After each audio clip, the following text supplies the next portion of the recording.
we have on Mr. Brian Johnson. He has a social app called Heroic that can actually help you operationalize this ancient wisdom in modern science. And we go into Arete, his book on how you can activate your heroic potential. We're going to be diving in. Do you want blissful balance in your personal and professional life? Great. What's up, guys? My name is Kerry Jack, and I want to help you happy hustle a life you love, one full of passion, purpose, and positive impact. I'm a lifestyle entrepreneur, a professional model / actor, a digital marketing specialist, a podcast host, author, a biohacker, an eco-warrior, a martial artist, a hippie cowboy, and a humanitarian. My goal is to educate, inspire, and entertain you to live a life of passion, purpose, and positive impact. It is time to happy hustle your dream reality. Yee-yee. All right, Mr. Brian Johnson, welcome to the Happy Hustle Podcast, my brother. I am super stoked to rock the mic with you. Kerry, I'm thrilled to be here, man. I appreciate you. I appreciate your energy, and I'm really excited about our chat. Yeah, man. I mean, I was telling you early in the pre-chat that I'm kind of fanboying a little bit, and I don't do that often because you and I connected recently at Front Row Dads Live, and I was like, man, this guy just gets it. That was the first time I was introduced to your work.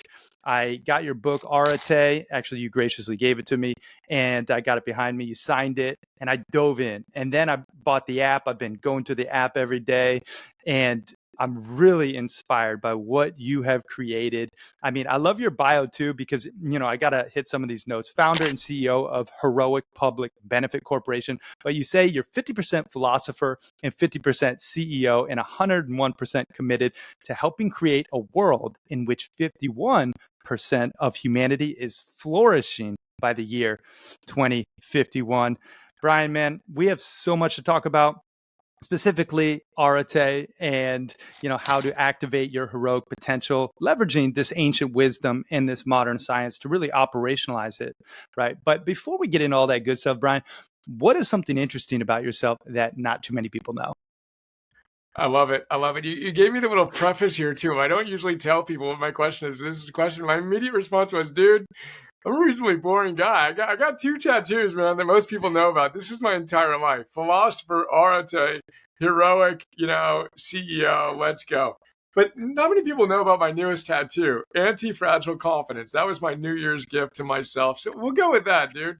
That's become kind of the central theme, the anti-fragile confidence that I'm talking more and more about, to the elite performers in particular that are bringing me in. It's like, all right, anti-fragile confidence. So anyway, that might be something that, unless you follow my work real close, you don't know about because it's 2 weeks old.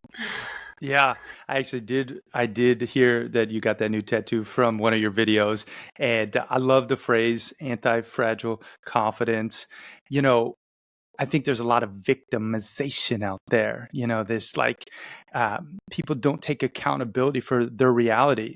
And I think your message is so inspiring because you actually not only talk about anti-fragile confidence, but how to forge it. So let's just dive right in there. How do we forge this anti-fragile confidence? Yeah, first step, defining some terms. So anti-fragility is the opposite of fragility. It's considerably stronger than resilience. Most people think that the best you can do is be resilient, handle a lot of stress. But there's actually something that, rather than being fragile, but there's something that's considerably better than being resilient, which is to be anti-fragile, where you use all of life's challenges to get stronger. Nassim Taleb coined the word, and he has a great metaphor to describe what anti-fragility is. Imagine the wind. The wind will extinguish a candle, but it will fuel a fire. So the question is, which one are you? You want to obviously be anti-fragile. Well, how do you build your fire, if you will, to use every obstacle as fuel for your growth? Well, that requires confidence. The word confidence etymologically, confidere, means intense trust. Not that everything will go perfectly, that's crazy, that you have whatever it takes to meet any and all of life's challenges. The only way you can create trust in any relationship is to do what you say you will do. So if you want to trust yourself, you want to have confidence in yourself, you better do what you say you're going to do. If you say you're going to eat, move, sleep, spend time with your kids in a certain way, and you don't, and again, none of us are perfect, but if you don't more and more consistently close the gap and be your best self and do the things you say you will do, you're eroding your trust, and you shouldn't have confidence in the purest sense. And then you might be preening and you might be showing that you pretending like you have it, but that deep anti-fragile confidence that you have whatever it takes to meet life's challenges is forged one act at a time. Now, the final point there is the trick, which I learned from my coach, Phil Stutz, is the worse you feel when life is hammering you, what do? That's when most people go off the rails and stop doing the things they know are best for them. So in those moments in which life hits you, it's then that you need to be most committed to doing the things you know you do when you're at your best. I said a lot, and we can talk a lot more about it, but that's the quick take on what it means for me to forge anti-fragile confidence. I love it, man. Sage words indeed. I look at trust as like a windshield, and you get these chips in your windshield of trust every time you break your promise. This could be, and I believe you get, there's a windshield for each of your relationships, the one with yourself, the one with your partner, the one with your employees. Every relationship in your life has a windshield of trust. And, eventually over time, if you keep chipping away at it with broken promises and not keeping your commitments, it's going to shatter. And ultimately, you won't have anti-fragile confidence. There won't be any trust in the relationship, and trust is a pillar for progress and ultimately success in life. I'm really, grateful that you define the terms too. That's one of the things that, I really appreciate about your work is it's rooted in ancient wisdom. And one of the terms that has now become one of my favorite is on your shirt, and it's on the cover of your book, and it's Arete. Let's dive in. What does it mean for those people who have no idea? Yeah, so Arete is the one-word answer the ancient Stoic philosophers would have given you on how to live a good life. And it's funny because a dear friend of mine, Tom Morris, who wrote Philosophy for Dummies, just came out with a book, Stoicism for Dummies, and he actually put my tattoo in the book. Nice. So Arete is in philosophy or Stoicism for Dummies, which made me laugh. But, Arete, one-word answer the Stoics give you on how to live a good life. The word translates into English as virtue or excellence, but it has a deeper meaning, something closer to being your best self, moment to moment to moment. And I like to say, look, if you're capable of being this, drawing that line in my eye height, if you're listening, and you're actually being this, and there's a gap between who you could have been and who you're actually being, it's in that gap in which regret, anxiety, disillusionment exists. When you close the gap, when you live with Arete, there's no room for the negative stuff. You feel a deep sense of joy, meaning, purpose. Eudaimonia is what the Greeks called that. It was the summum bonum, the greatest good of a life well lived. And you get there, you experience that joy by living with Arete. So that's, the one-word summation of my life's work. Had the tattoo for a while, had a different title for the book. And then I'm like, no. That's what it needs to be. Even if people never heard of it, they don't know how to spell it, they don't know how to pronounce it. It's like, well, the word should have never left our cultural vernacular. It was the principal, ideal for hundreds of years in the ancient world. And the fact that we don't know how to, relate to it says a lot about our current culture. So that's the origin story behind Arete. Yeah, it's a very powerful word. And living with Arete, that I kind of smash it together and just say virtuous excellence. That's in my brain. That's been tattooed ever since I opened your book. Living with Arete, that virtuous excellence and closing that gap, creating the ability to flourish and become the best expression of yourself. That's what we all want, right? Like Tony Robbins talks about the two G's of a happy life, right? Growth and giving, and closing that gap, growing, right, is one of the secrets, I would say, that's not so secret to being joyous, growing and evolving every day. I say you're either growing and evolving or you're shrinking and dissolving, right? So those are your two options. Now, talking about operationalizing it, this is another piece to the puzzle we have to dive into for all the happy hustlers out there. How do we actually activate our heroic potential, Brian? Yeah, there's a short answer, answer to that question. I know. The first step is being aware that this is the game. You know what I mean? That in any given moment, if there's a gap between who you could have been in that moment and who you're actually being, close it in the next moment. If you fall short, and we all do all the time, boom, close it. Don't make another poor choice, right? Close that gap, be your best self, etc. And then in the book, of course, in the app, basic training, and the coach program we have, where we certify people, I have 7 objectives, which I systematically walk you through: ancient wisdom, modern science, practical tools. But at the end of the day, that gap is what I like to have in people's minds, and then step forward, step forward, step forward. Another metaphor that Abraham Maslow used is, he said, Maslow, of course, came up with the hierarchy of needs. He coined the phrase self-actualizer. He said, what one can be, one must be. So that's the one sentence, encapsulation of my life's philosophy. The one word is Arete. The one sentence is, what one can be, one must be. And he says you have an impulse within you to express the best version of yourself. To the extent you are not, you will suffer. Then he says, practically speaking, how you close that gap is, in any moment you have a choice. You either step forward into growth or back into safety. Forward into growth, back into safety. So you can take that kind of gap and you can flatten it out and put it on a horizontal line. And then you got +1, -1, +1, -1. And at the end of a day in which you didn't step forward, you went back, and there was this huge gap. Those are the days you want to numb yourself. All good. We all have those days, but pay attention. Know the ultimate game. Start playing it better. Now that's a long non-answer to your question, but those are some of the ideas that arise. You remind me of my buddy Brian Kane, by the way. Just had that hit as you were getting going. I'm like, oh, that's who you remind me of. That's so good. That's a compliment. It's a great thing. Okay, I'm hoping Brian's the man. So, dude, Brian's the man. So Brian coaches, dude, UFC champions, Super Bowl champs, Cy Young winners. You got the same fun style, and just what you said about, what was it? Growing and what? And then dissolving. What was the? Oh, growing and evolving, or shrinking and dissolving. Yeah, that's the kind of thing Kaner would come up with. So good. Nice, dude. Well, hey, I'd love to meet him.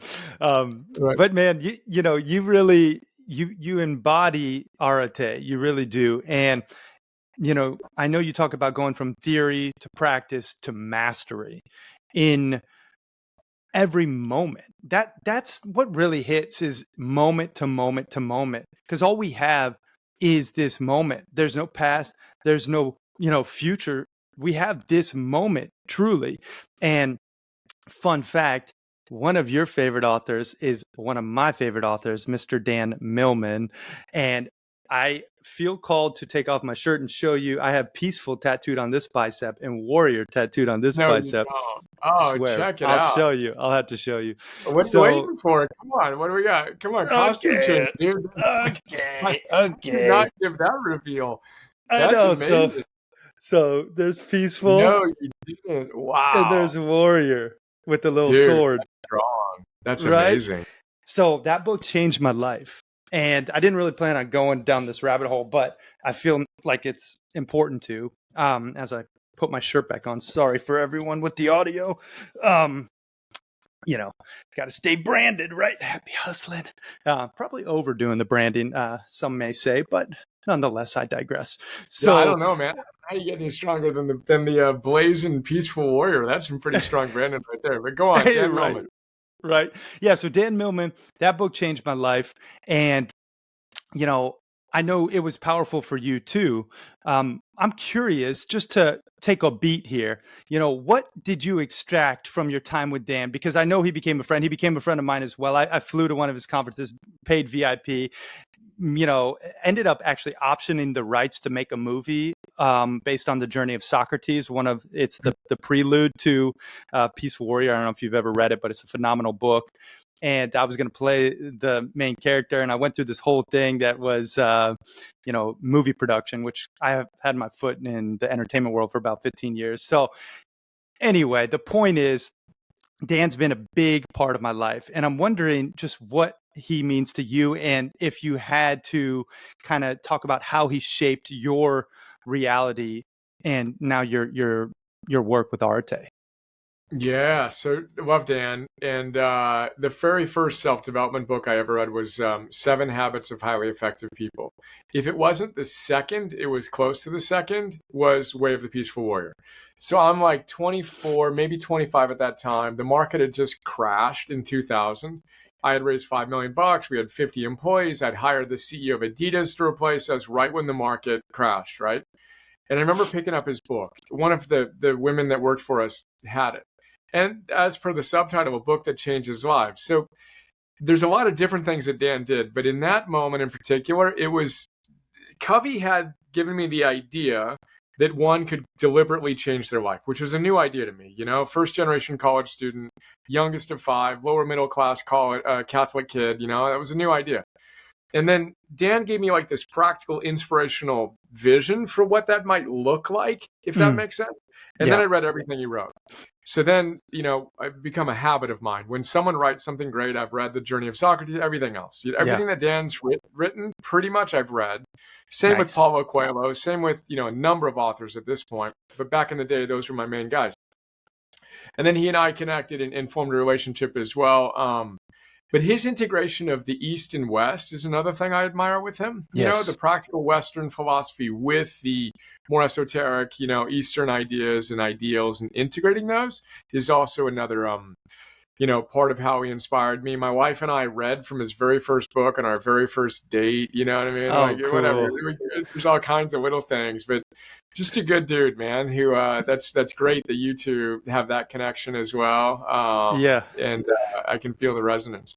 Yeah, man, that's awesome. I mean, so my mom was big into Eastern beliefs, and you know, she trained with the Taoist priest and Kung Fu master. So I started early, you know, training Tai Chi and Kung Fu with Master Chen, which I'd love to introduce you to someday. He's you know, a 14th Longmen sect from the Taoist mountains of Wudong Mountain. Really cool, you know, individual. But nonetheless, he, after Way of the Peaceful Warrior, I got really into it in, you know, and integrating this Eastern methodology with the Western philosophy. And I just think there's a lot of benefit from tapping into this wisdom. And I'm kind of off the rails here, but I just wanted to talk about Dan and our commonality. And, you know, there's another commonality, and, you know, I'm going to go there because you mentioned Mickey Singer as another one of your, you know, favorite, you know, teachers, right? So I've meditated with Mickey multiple times at the Temple of the Universe, and my brother was his personal mentee for multiple years. And Mickey, you know, is an amazing dude.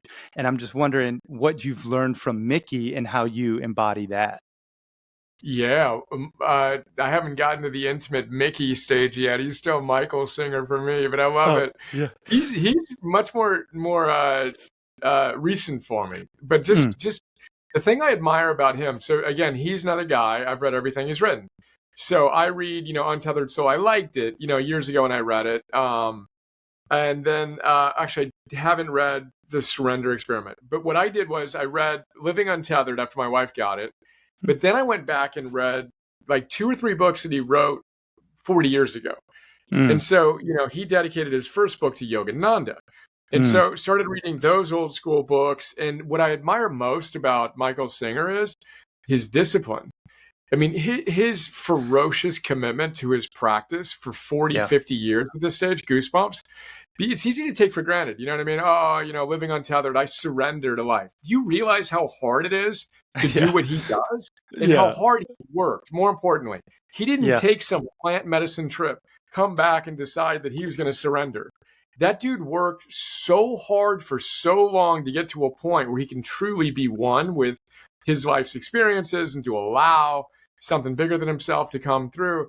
That's what I admire about him. You know, is that deep, rigorous, brilliant mind and intellect matched with a ferocious commitment to practicing his philosophy that's palpable in my study of his work from 40 years ago to today. But that's, again, so cool that you all are connected that closely. I've got some dear friends that have done something similar as your brother, and my wife is listening to him all the time. You know, he's just another good human being. Well, when you want to make the trip to Temple of the Universe, I'll introduce you to Grant, my brother, and he'll take you. I mean, you can go on your own, but it'd probably be cool to have that intro. But you mentioned hard work, and I know you focus on 3 categories essentially of life: energy, work, and love. Talk to us about these 3 categories and how we activate our heroic potential in each. Yeah, so then everything I do, again, is organized around the 7 objectives. The first one is you got to know the ultimate game, which we talked about, Arete, closing the gap. Hmm. Science confirms everything we talked about flourishing, putting your virtues in action. Second objective is forging anti-fragile confidence. Rule number 1 of the ultimate game is it's supposed to be hard. Do the work. And use obstacles as fuel. Objective 3 is simplify the process of self-development. That's when I talk about the big 3. And I integrate Stephen Covey's roles and goals, Tony Robbins' categories of improvement, which I found overwhelming because there were so many things I wanted to improve, so many roles I play, and I found it, frankly, again, overwhelming. Freud, with whom I don't agree on many things, said a good life comes down to 2 things, your work and your love. To which I say, yeah, absolutely. Asterisk, if your energy sucks because of poor lifestyle choices, good luck showing up and out your work of love. So for me, it's the big 3, energy, work, and love. And then systematically architecting a life in which we know who we are at our best, energy, work, and love, and what we do when we're at our best. And my whole supposition is if you know that, who you are at your best, energy, work, and love, and you do those things, good luck having a bad day. Now, of course, you'll have ups and downs, but you're not going to have the truly off the rails, as you said, circus days, you know what I mean? Like you're doing the things that keep you plugged in. And this is Singer again. Yeah. Discipline. What do you do when you're on? Do those things. Quit giving up your gains. But anyway, those are the 3 facets of what I believe lead to a good life. And we just want to constantly simplify these things into concrete practices and then exercise the sustained discipline so we can see the results. Yeah. And you mentioned don't give up your gains. What a powerful concept, because you even take it further. You say, make your prior best your new baseline. Ooh, so powerful. Unpack that. Yeah, that's Josh Waitzkin I've got to thank for that. So Josh Waitzkin, The Art of Learning, the chess master when he was a young boy, young man, and now, martial arts master. And basically the book, The Art of Learning, should be The Art of Mastery. But he's the one who said that, and it tattooed on my brain the same way you just kind of reframed that for me.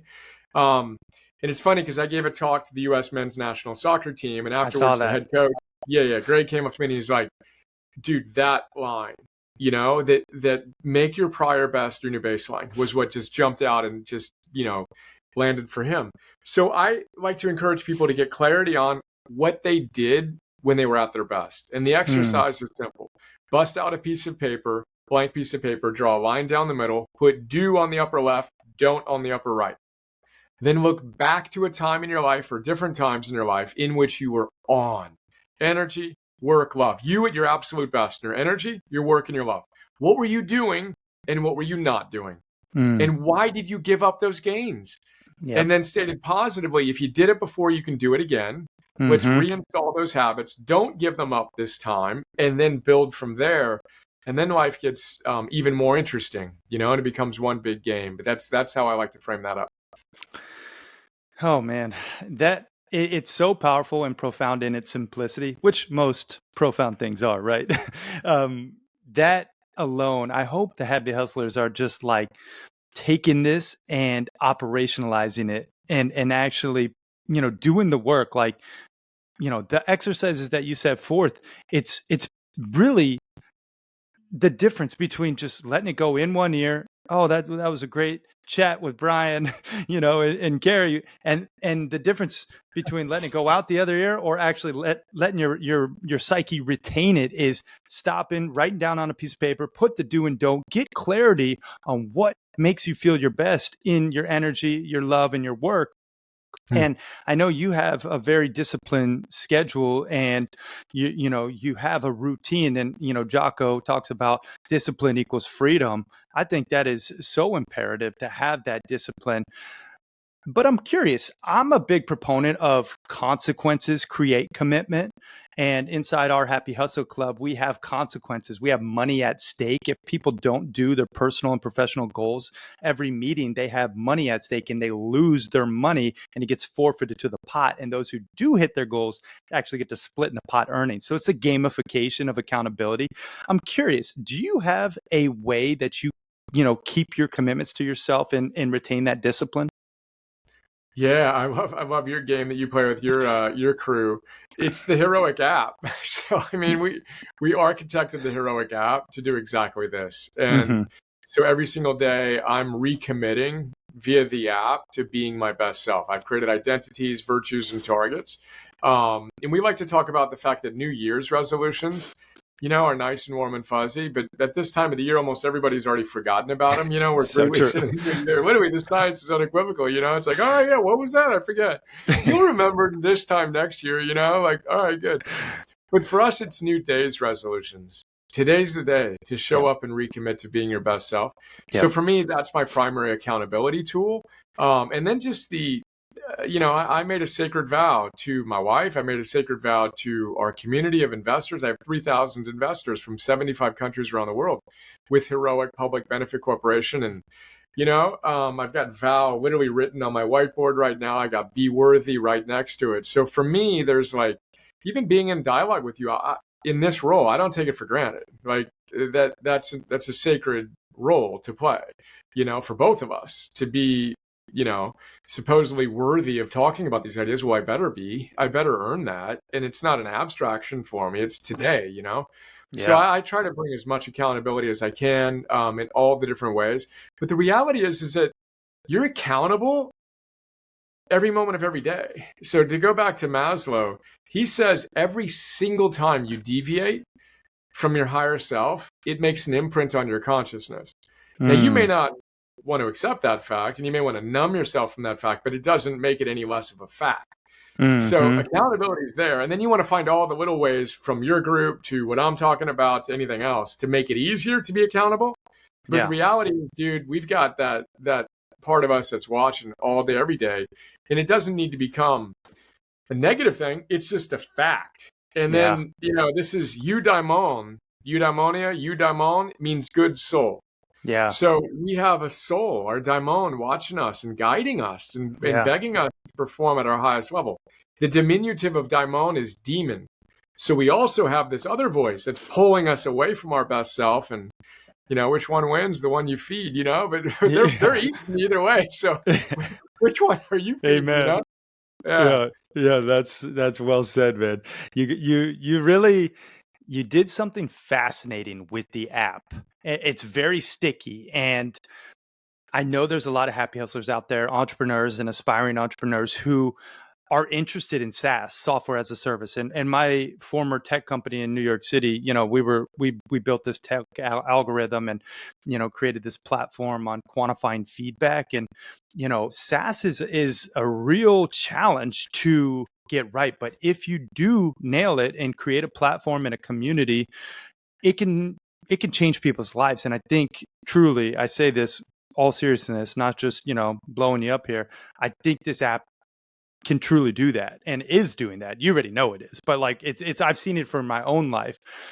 But the story of how you built the app is so cool. And I mean, correct me if I'm wrong, but you crowdfunded $5 million in 24 hours and then $10 million in 100 hours. Is this correct? We had expressed interest of $5 million in 24 hours after sending out an email, and 10 million after So 100 hours. cool. Now it took us, weeks after that to actually move through the process of Yep. getting the funding into our partner at WeFunder. But yeah, I feel very, very blessed. We had extraordinary support from our community who really, believed in us. And again, you talk about being accountable. You talk about having the humility to strive to be worthy, like that. That's who I'm thinking of, that they believed in us, etc. But yeah, wound up making history as the first company to ever raise 5 million via those crowdfunding regulations. Went from 5 to 10 million in our seed round. And I appreciate your kind words too. Again, same thing, humble. We're excited about and we're proud of what we have, but we're really excited about what we're creating, and continuing to Yeah. get better and use the feedback to go back to your last or one of your last gigs, and just getting better and better and better and trying to improve and meet people's needs where they're at and all that good stuff. But yeah, appreciate your kind words and celebration of that part of the journey. Whoa, whoa, whoa. Apologies for interrupting your programming, but I have to tell you, the best investment you can make in yourself is one in which helps you acquire skills. You've probably heard people talk about, oh, just invest in yourself and you'll be successful. Yes, that's true to a degree, but you have to invest in skills that will ultimately help you achieve your desired results. And I think one of the best skills one can possess, be it an entrepreneur or an aspiring entrepreneur, is the sales sword. Really knowing how to sell, utilizing pressure-free persuasion, which will make you more money and more impact. Now, if you want to know how to sell more efficiently and effectively, I just launched a sales course called The Proven Roadmap Process to Selling Millions of Dollars and helping you to increase your conversions guaranteed. And you can get access to this new sales course that The Happy Hustle is launching at thehappyhustle.com/sales. And if you act fast, you'll get it at the lowest price it'll ever be available, because we are launching it and we want to gain amazing testimonials and social proof to further share this knowledge. So if you act fast, you can get it at the lowest price it'll ever be. That's at thehappyhustle.com/sales. Now let's get back to this episode. Yeah, man. Well, I want to stay here for a minute or two, because, SaaS, again, like, this is a really powerful tool. And I'm curious, what have you learned from the experience, articulated in maybe 2 pros and 2 cons from building SaaS? Yeah, well, clearly it's an attractive business model if you can figure it out. To have that economic engine that's driving forth to the extent you're creating the value that merits the monthly, and that's no joke. I mean, that's a challenge. So we continue to evolve, and our business continues to kind of evolve in exciting ways as we test different things and see where the value opportunities are. But I love it, from a content perspective, because there's the product and the content, at least for our business, right? So what we did in the early days, when I went from 0 to 10,000 people, subscribed to our business years ago, it was sheer hustle, happy hustle. Yeah. I created an insane amount of content, and my thing has always been astonish people with value. Have them pay whatever, $15 a month or whatever, and say that's the best $100 I've ever spent in my life. And we had so many people tell us that. I'm proud of that. But that demands, from my experience, the world is so crowded with information and with content that you need to be, as one of my dear friends and one of our heroic coaches, Sean Casey, former Major League Baseball All-Star, says, you need to be glaringly better. He didn't make the high school team, the starting team in high school on his baseball team. And he complained to his dad, and his dad wouldn't listen to it. And he said, I'm not going to talk to your coach about you not starting. If you were glaringly better, you'd start. So go get glaringly better. Goosebumps. So that's my whole standard is, are you glaringly better than the quote competition? I don't think about competition a whole lot, but you better be. And you do that through creativity and through just a relentless pursuit of mastery of your craft in terms of whatever it is, content, product, marketing, etc. And that's my obsession. But it's hard. I mean, it's hard work to create value. Full stop, in any context, and particularly when you're trying to do it at the scope of our ambition, but I love it. Like, no pressure, no diamonds, it's like, all right, cool. Like, how do we get to be the absolute best in the world at what we do? Like, that's our standard with the app, with the coach program we do, with the corporate work we're doing now. We're blessed to do work with the military, education, sports. It's like, boom, best in the world. And then, playing the long game, but making today, as great of a day as we can make it. Yeah. I mean, it really is, the most difficult thing, I would say, like, in terms of vertical of business, oftentimes, is creating a platform.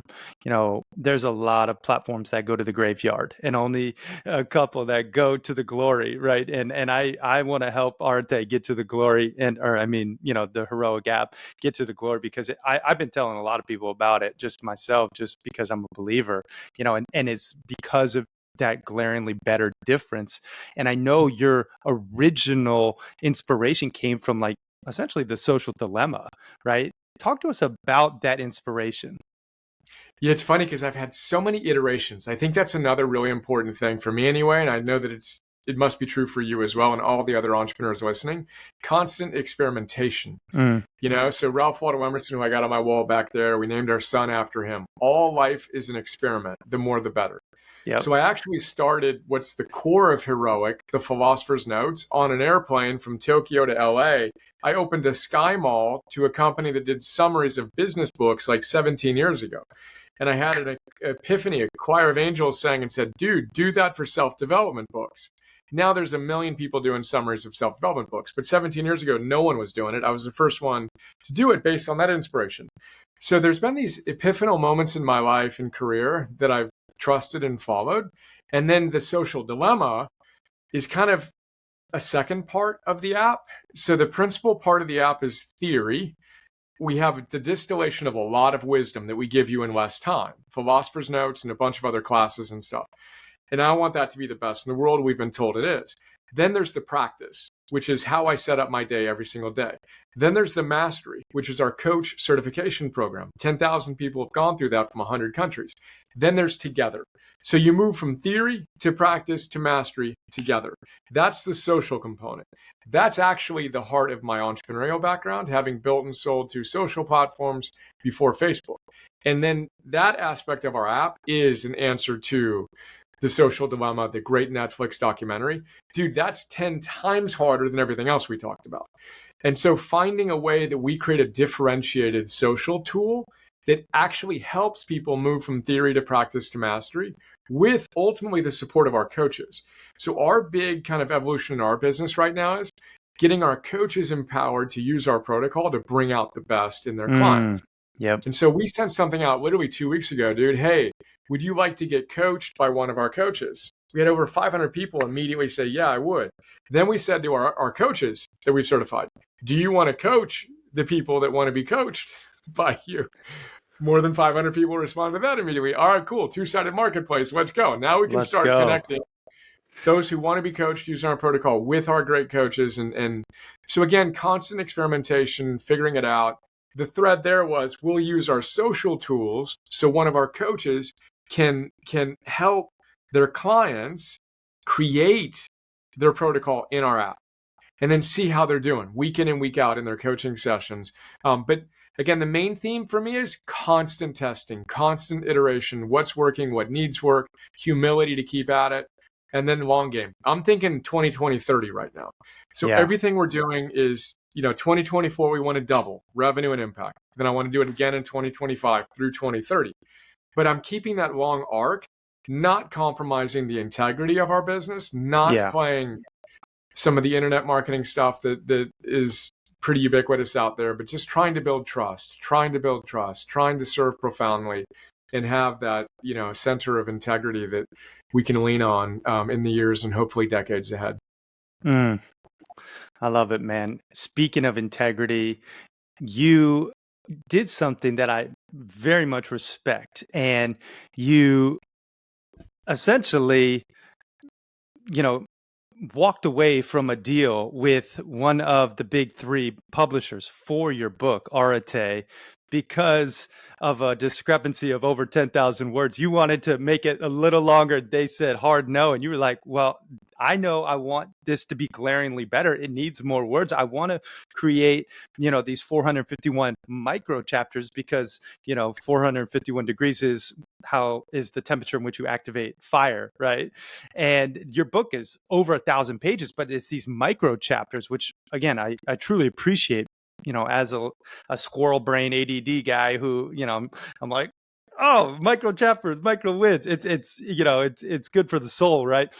But talk to us about when you're an entrepreneur and you come in contact with that intersection of being in integrity with your true soul's desire and society's pressure. And how do you decide the ultimate direction in which you take your brand, your business, thus your life? Yeah, I go back to Ralph Waldo Emerson. So every morning I bring my heroes up in my meditation and they literally talk to me, So my joke is they're kind of like Dumbledore's headmasters at Hogwarts, Yeah. You know what I mean? They kind of come to life on my wall, they talk to me. But frankly, they say the same thing every morning.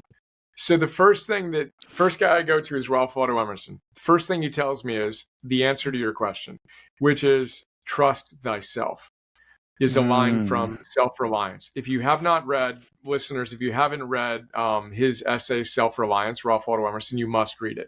It's the answer to your question. So he says, trust thyself. Every heart vibrates to that iron string. Then he follows it up by saying, for your nonconformity, society will whip you with its displeasure. Truly, it takes something godlike in him or her to trust himself as his own taskmaster. And he's so quotable, it's insane. But basically, I try to create the connection to my best self through my basic fundamentals: eating, moving, sleeping, breathing, focusing my mind via meditation, other practices. And then I invite that wisdom in my meditation in the morning and other practices.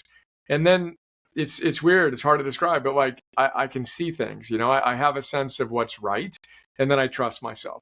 And then, as my coach Phil Stutz would say, you got to have an intuition, you got to pay attention to it, and you got to quiet your mind, because you're not going to have that connection if you're constantly on social media, on Netflix, on email. You won't have any original true guidance, you know what I mean? So first step is shut all that down, plug into something bigger than yourself.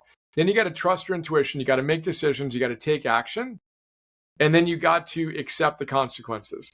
So not all my decisions have been good decisions, to state the obvious. Many of them have been proven to be foolish, but perfect. As my coach says, the best decision maker isn't the one who makes the most right decisions. It's the one who makes the most decisions. And the speed with which you can go through this cycle of having an intuition, making a decision, taking action, accepting the consequences, then using that data to go back through it, is the hallmark of great leadership. That's how I practice it. And then my thing with the book was like, it wasn't even the word count per se. It was the way in which we interacted about the discrepancy. And it was very clear, like, wait, we haven't even done anything yet. We're already at this stage. The alarm bells are going off. And I'm like, no, I don't think so. As it turns out, the 80,000 max possible count, this book's 160,000 words. Wow. But made the hard decision at the time. I didn't know I wanted to do what I wound up doing, but I knew I didn't want to do that. And then, you trust that, you move forward. And then like a year and a half, 2 years later, wound up creating a great partnership with a great publishing company that's hungry, that's not in that kind of tier. They're more flexible. The CEO and I hit it off. Blackstone Publishing. Nice. Josh Stanton, great human being. We created our own imprint together. So now it's Heroic Blackstone. And we're creating not just this book, but, of course, the workbook. We got a series of kids' books coming out. But the willingness to step back and say, that's not right. And then to trust myself, make the decision, take action, suffer the consequences and eat them. And then, make the next best decision. That's become kind of my decision-making process, if you will. Yeah, man, it's beautiful to hear it and to witness the byproduct of those decisions, with this beautiful book. And I know Phil Stutz, I think you call him your spiritual father. He calls you the individual with the most emotional stamina he's ever met. And he's a celebrity, coach to many. And he talks about emotional stamina. And I think as an entrepreneur, as a happy hustler, as just a thriving individual, you have to have, of course, that anti-fragility in that confidence. But when you talk about emotional stamina, is there a way that you specifically cultivate it? Yeah. So Phil Stutz, just to celebrate him, my spiritual father, as you said, I've done almost 450 one-on-one coaching sessions with him. He's in the Netflix documentary called Stutz by another one of his clients, Jonah Hill. He wrote a book called The Tools and Coming Alive. And his most recent book is called Lessons for Living, which I love. The Tools. It's my all-time favorite book. But Lessons for Living is like pure Phil. So I think it's the closest anyone will ever get to working with him. It's just like him just dropping it down. So he talks about emotional stamina in that book as well. And I've adapted emotional stamina into anti-fragile confidence. But in short, emotional stamina is your ability to tolerate the three unavoidables of life. Most people want to avoid pain, uncertainty, and hard work. And he says, good luck with that. Those are the unavoidables of life. And your story that you should be able to avoid them is actually the source of your lack of happiness. So anyway, your ability to tolerate pain, uncertainty, and hard work is the essence of emotional stamina. So in a coaching session where he complimented me on how much I had, I followed up by saying, well, how do I get more? And that's what became anti-fragile confidence. He said, when you feel most overwhelmed and just stressed out by life, that's when you need to double down on your protocol. Most people give up their protocol, but that's when you need to be most fiercely committed to it. That's how you build emotional stamina, which by extension is how you build anti-fragile confidence. But it presupposes you know who you're at your best and you have a protocol, which brings us back to do and don't. It brings us back to the app. And that's why I tattooed my body with it. And this is, again, what I'm now talking more and more about. When I'm talking to the most elite performers, this is it. This is, I believe, how you come as close to invincible as you can get. If when life hits you, you do the things that make you stronger, then the things that hit you, that used to break you, literally make you stronger. And it's hard to imagine more power than that, Jeez, right? I mean, it is so cool to forge that anti-fragile confidence and to have that emotional stamina and to ultimately activate your heroic potential and flourish, right?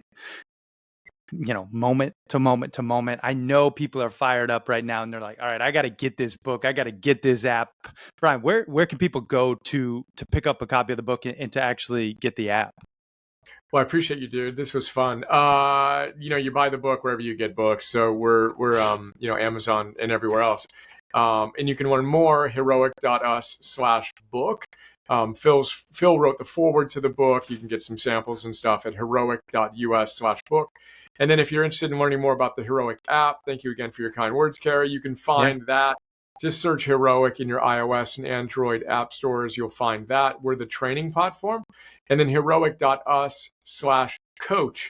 If you want to learn more about our coach program, the app and the coach program have been scientifically proven to work. So we're all about ancient wisdom and modern science and proving that these things work, that we talk about. And the app and the coach program work because pretty much all I talk about is stuff that has been already proven to scientifically work. So we just integrated it. Try to make it high energy like this, but grounded, focused on, as you said, the growth and the giving. That's what it means to be heroic. You live with virtue, you strive to get better, or virtuous excellence. I love that one word mashed up.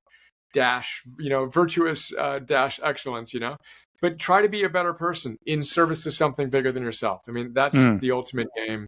Live with Arete. The moment you do, you are heroic, etc.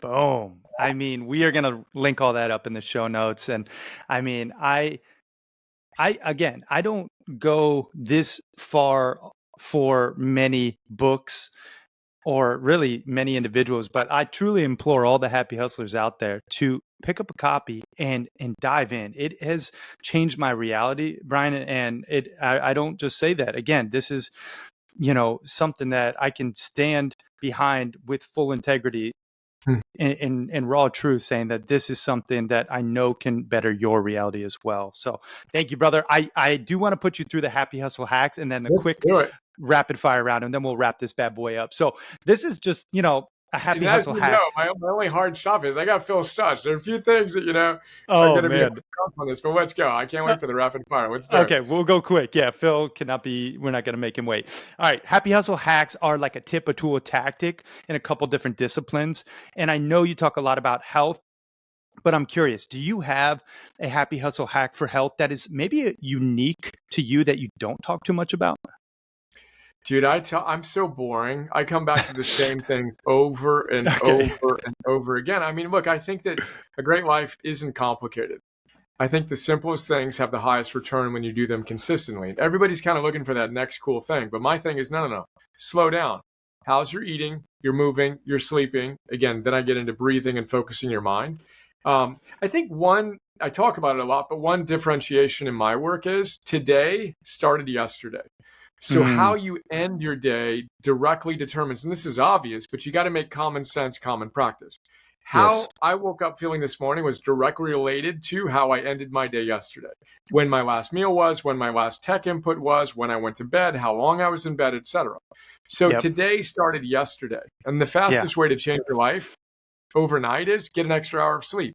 If you're not getting 7 to 8 hours of sleep, not time in bed, you're not performing at your best, full stop. Yeah. You know, the odds of you being someone that can do your best and get by on less than the recommended 7 hours of sleep are the same as the odds, as you've heard me say, of being struck by lightning in your lifetime, which are surprisingly high, 1 in 11,000, you know, but the odds that you can get by on that are almost zero. So Right. again, I'm fundamentals, dude. I'm John Wooden, you know, Yeah. first day of his practice, taught his guys how to put on their socks. Yes. So I want to know, are you doing the basic, most fundamental things right? And if you're not, then you're giving away things that you want to get back, you know, and build from that foundation. Yeah. Love that. Such a, again, profound happy hustle hack for health. Let's talk about a happy hustle hack for money. I mean, maybe something that you do to save or invest or spend wisely. You know, it's a tool, right? It's a frequency, but it's important to be a happy hustler to live with Arete. Money's a part of the equation. Do you have, you know, maybe something we could deem a happy hustle hack in this arena? 100%. So my primary teacher on the economic domain, and again, I consider all of my teachers this, is Eric Butterworth. Eric Butterworth was Maya Angelou's spiritual teacher, wrote one of Oprah's favorite books. He wrote a book called Spiritual Economics, which fundamentally changed my life in relationship to money. And I've had a lot of ambivalence about my ambition and my, quote, spirituality or philosophy. But his main theme, which I'm going to propose as my number one hack, is don't go after money. Go after the consciousness through which money and material items come into your life when and as you need it. And at the risk of being immodest, I believe the support we receive from our community for the $5 million and the $10 million in 24 and 100 hours is a demonstration of that fact. So I worked really hard, tears in my eyes, for a really long time to serve people as profoundly as I could. And when I came out with a vision and said, this is what we want to do, we'd love your support, the support was there. But I have not been the guy hustling in the negative sense of trying to make the money and trying to make the money. And frankly, I've left a lot on the table, playing the long game and trying to play the build trust game. But that wisdom of first and foremost, and it doesn't mean don't do all the important financial things in the material world, but first and foremost, get your consciousness right, such that you're the type of person with whom people want to interact and they want to do business, and you're showing up at your creative best because you're plugged in and you're well rested and all these things. So that's my money hack, if you will. Yeah, I love it, man. I'm gonna have to get that book. That's awesome. Let's just do one more happy hustle hack regarding spirituality. Note on it as well. We got that thing in the app. So literally search spiritual economics and you'll find the note as well. Oh, that'll be my my evening listen. Awesome. Wow. When I walk my little newborn son around the block, it's you I hear. So oh my goodness, dude. Awesome. All right. Happy hustle hack for spirituality. Hit us with it. Something that you do to connect to a higher power. I know you're big into meditation and breath work, but is there something a little unique that you think could be deemed a happy hustle hack here? Yeah, again, the uniqueness is in its mundanity and it's in its simplicity. So I believe that your physiology drives a lot more of your psychology than you think. And I believe that your spirituality is an outflowering, if you will, a flowering of just your healthiness as a human being. So to the extent you get your physiology dialed in, which is why I am relentless in my own pursuit and how we train our coaches to eat, move, sleep, breathe, focus your mind, be a good animal, be a good human being, and then you can really connect to that best version of yourself, and you naturally are more, quote, spiritual. So again, somewhat paradoxically, and David Allen said the same thing to me when I interviewed him years ago, getting things done. David Allen's a very spiritual guy, a Sufi, practitioner, etc. He says the sublime comes through the mundane. But most people want to bypass that. They want to go do a plant medicine trip, or they want to go do the yoga retreat or the whatever workshop and get all fired up. Perfect. You experienced a state that's exciting. Then what happened? Then you went back down, and perhaps you went even lower, because now there's an even bigger gap between what you could be and who you are. Yeah. My take is the exact opposite of that peak moment that's artificially induced. I want to help you create the life such that becomes just who you are. But again, Michael Singer comes back in. You do that through the most basic practices, but a relentless intensity and a ferocity of that practice. And when you do that, boom, then you got a Michael Singer. I mean, again, I look at his arc over the last 40, 50 years, and it's like, that's what a man looks like when he has practiced his philosophy with the level of intensity we're talking about. The sublime comes through the mundane. That would be my David Allen borrowed proxy. And I'm talking mundane, dude. I'm talking your sleep, whether you're drinking sugar or eating refined foods, whether you're moving your body or not. And then, of course, I meditate and I do all the other things. But that's all based on a foundation of core basic fundamentals. I will say my breath work, I train. Most people are into Wim Hof these days who are into chats like this. I go the opposite direction. So I go Patrick McYown. Patrick McYown he wrote The Oxygen Advantage. Check out those notes as well. I've got a class called Breathing 101 in the app on it. He says you got to breathe less to breathe right. So training my breath and disciplining myself to properly breathe is tied for first as the most powerful spiritual thing I've ever done. And also that it just created this sense of grounded, energized tranquility and kind of calm confidence. So I think the true breath work, practiced every single day is one of the untapped assets, not just for spirituality, but for sports. I mean, I was talking to a head coach of an NBA team the other day. It's like, all right, cool. Like this is a differentiation. Military, they get this, but training it, relentlessly, that's a spiritual practice as well. Yeah. I mean, I got my work cut out for me listening to these philosophers' notes after this because, Keep you busy, dude. Oh, and your newborn, man. That's so beautiful to imagine the two of you connect that way. First kid, man. It's such a beautiful blessing, I got to say. So welcome to the club. I know you have two beautiful children, Emerson and Eleanor, right? Named after. What's your boy's name? Kaizen. I knew that you was going to have a good name. Couldn't have guessed it to be that good. That's fantastic. What's up, Kaizen? Bring it in a little bit more. The way that it's framed up for me, I can't see it. Oh, beautiful boy. Look at you. Kaizen. He shall be constantly improving for his lifetime. Yeah, brother. All right, man. This has been amazing. Now, the rapid fire round is really just where I ask you random things and you answer honestly. First thing that comes to mind. Are you ready? Yes. Favorite food? Go. Favorite food? Ribeye. Favorite movie? Good question. The Tools. Oh, I'm sorry, favorite not The book? Tools. Stutz. I'm thinking of Phil Stutz. Favorite book? My next book. Favorite workout? Favorite workout? Trail and burpees in a row and pull-ups on my tree. Nice. Best business advice? You are your company's number one asset. Act like it. Ooh. What's your spirit animal? My spirit animal. Me, human being. Let's go. Let's go. Make the sound of your heroic happy hustle rebel yell. That's good, dude. It's OMS. OMMS. Obstacles make me stronger. It's a calm, grounded, fierce, subdued inner yell. Okay. 3 things you're most grateful for. I'm grateful for you right now and the conversation we just had, my wife and my kids. Love it. And if you had a billboard for the world to see with your last piece of content on it, what's that billboard read?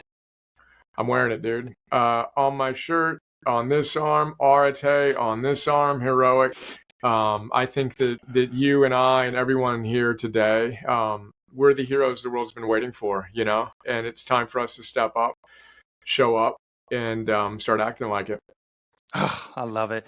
Brian, man, I just want to take a moment to acknowledge you, brother, for sharing your love, your light, your wisdom. I'm just so grateful for you. More than you even know, your work has deeply touched me, and I'm just inspired by you, man, truly. And you've bettered my life and many, many others. So thank you again. I appreciate you. I appreciate you, man. I can feel your you and your power and your soul force, as we like to say. And I'm so happy to be connected. I look forward to continuing to to connect, and appreciate all you're doing, man. I mean, just to bring your joy, your wisdom to the world is precisely how we're going to create that world that we want our kids to live in and their kids to live in. So bless you, man.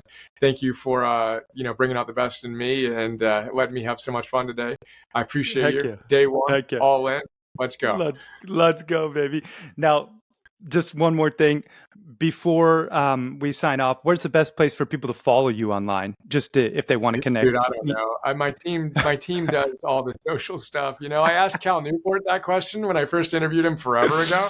Yeah. And I'm like, yeah, where do people go? He's like, dude, I don't have any social platform. I do. I think I'm like at Heroic Brian on everything, but my team does all that stuff. But, okay. The book and Heroic, those are the two primary ways. And Gotcha. Anyone who does join us, bless you. Hope you get a lot of value out of our work. And again, anyone that made it this far into the chat, hope you got something out of it. Appreciate you taking the time. Heck yeah. Final question. What does happy hustling mean to you? Happy hustling, dude. This is it. I think that you're embodying it right now.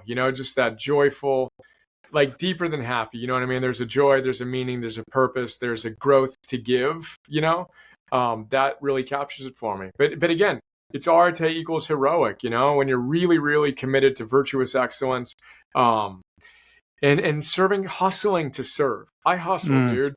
But it's now. Again, I'm not going to pretend I'm a saint and all pure in every way, but like it's for something bigger, And I think that when we're willing to do that hard work and we're hustling with something bigger in mind, a deep, deep sense of happiness comes in. It doesn't make it any easier. In fact, it makes it harder because you're going after harder things. But now it's supposed to be hard, and there's a joy to that effort, to that hustle. That's a long answer to your short question. That's some of what arises. But most importantly, I feel like you're embodying it. And this is the wisdom one of my mentors, John Mackey, gave me. Started Whole Foods, etc. One of the couple living guys on my wall said, dude, you have to be the brand. You absolutely have to be the brand, So that's what I see in Happy Hustle and what I think your community feels in you. And frankly, what I think you and I need to do in the roles we're in. Everyone listening to this, who are you? What's your brand? Are you in integrity with that? Yes. We want people to think of you when they think of the thing that you aspire to be and to bring to the world. And I think you're doing that. So appreciate you, Carey. Thank you, brother. Send you so much love and light, and bless you. Brian Johnson, everyone. This has been amazing. Mic drop. We are out. Peace and love, everyone.